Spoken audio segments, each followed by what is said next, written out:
शीला और उसका पति महेश और उसके 2 बच्चे रहते थे। शीला की दूसरी शादी हुई थी और उसका पहला पति राजू, जिसका कोई अता पता नहीं था, वो एक बार जंगल में गया और वहां से कभी वापस नहीं आया। कहा जाता है कि उस जंगल में जो भी इंसान जाता है वो कभी लौट कर नहीं आता। रितेश और आशा दोनों शीला के बच्चे थे, लेकिन आशा रितेश की सौतेली बहन थी। आशा शीला के पहले पति की बेटी थी, लेकिन महेश जितना रितेश को प्यार करता था उतना ही आशा से भी करता था।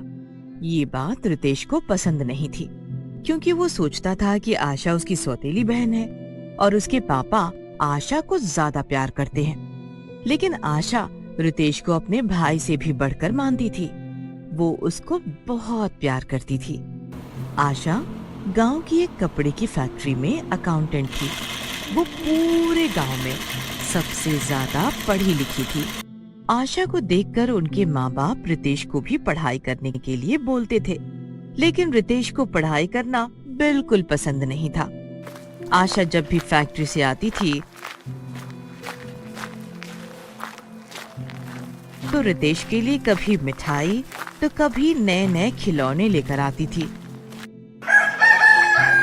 एक दिन आशा रितेश के लिए नई शर्ट लेकर आई। रितेश, रितेश, कहाँ है भाई? देख, मैं तेरे लिए एक तोहफा लाई हूँ। आशा वो तोहफा रितेश को दे देती है। मुझे नहीं चाहिए ये तोहफा, तुम इसे अपने पास ही रखो। और हाँ, मैं तुम्हारा भाई नहीं हूँ, तो मुझे भाई मत बोला करो। आशा रोते हुए कमरे में चली जाती है।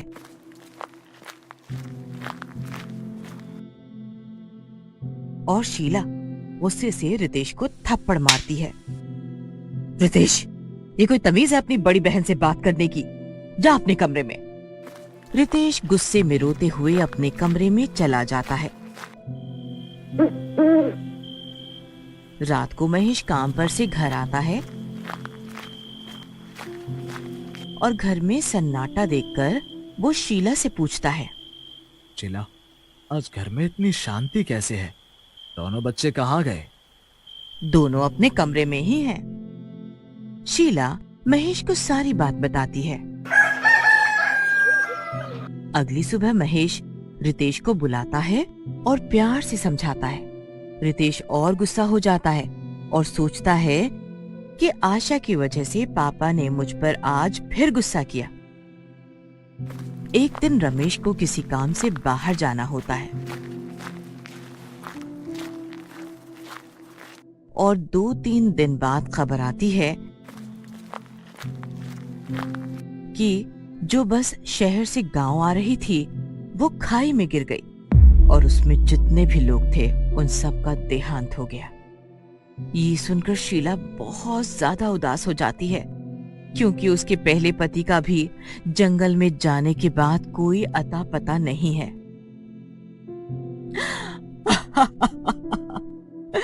हे भगवान, ये तूने क्या कर दिया? मेरे पहले पति को भी तूने मुझसे दूर कर दिया और अब इनको भी तूने मार दिया। पूरे घर की जिम्मेदारी आशा पर आ गई थी। धीरे धीरे दिन बीतते गए, लेकिन इन सब हादसों के बाद भी रितेश आशा को अपनी बहन नहीं मानता था। एक दिन रितेश की आशा से लड़ाई हो जाती है और वो भागता हुआ जंगल की तरफ चला जाता है।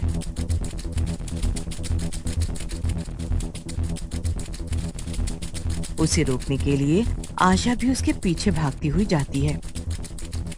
रितेश, रितेश भाई, वापस आजा।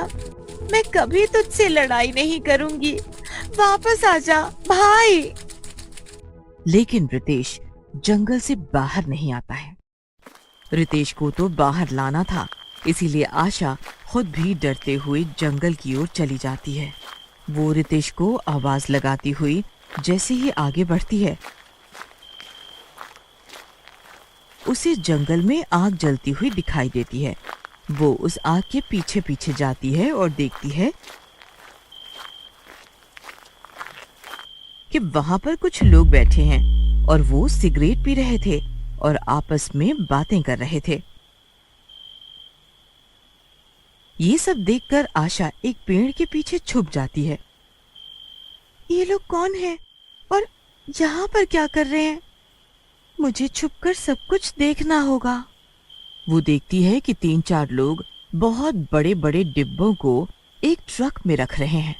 वो चुपके से एक डिब्बे को खोल कर देखती है तो उसमें ड्रग्स होता है और वो डर जाती है। फिर वो पेड़ के पीछे छुपकर सब देखती है। तभी उनमें से एक आदमी उठकर अंदर की ओर जाता है। आशा भी चुपके चुपके उस आदमी का पीछा करते हुए अंदर की ओर चली जाती है। वहां जाकर आशा हैरान हो जाती है।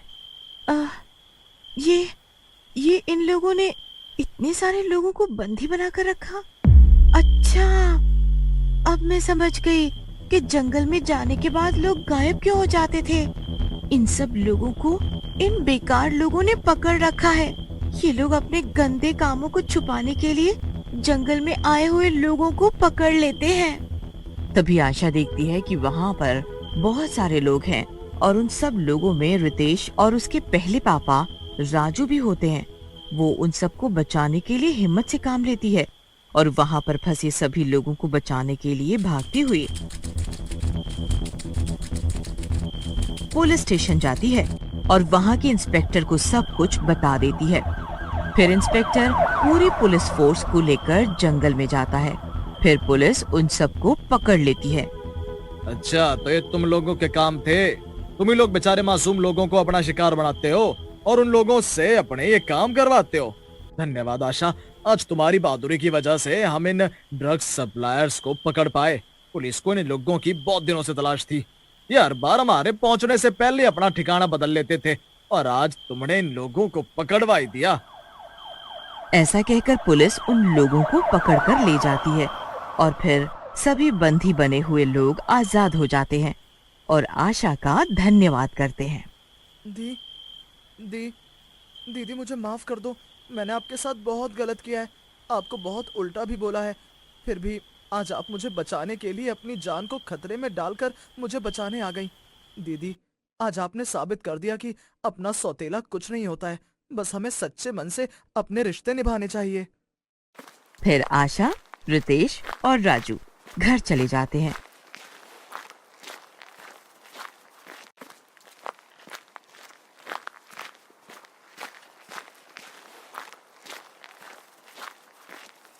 और राजू को देखकर शीला हैरान हो जाती है।